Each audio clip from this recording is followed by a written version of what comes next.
So we are about to eat our lunch with the team, and yun, we got the clean Liyang Falls po, and hopefully the cleanliness of Liyang Falls will maintain sa mga gusto mo laag dire.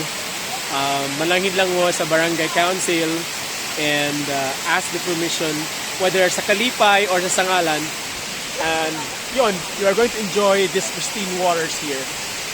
Yay! Yeah, we are going to eat our lunch. Thank you, Sir Yeah. Ben!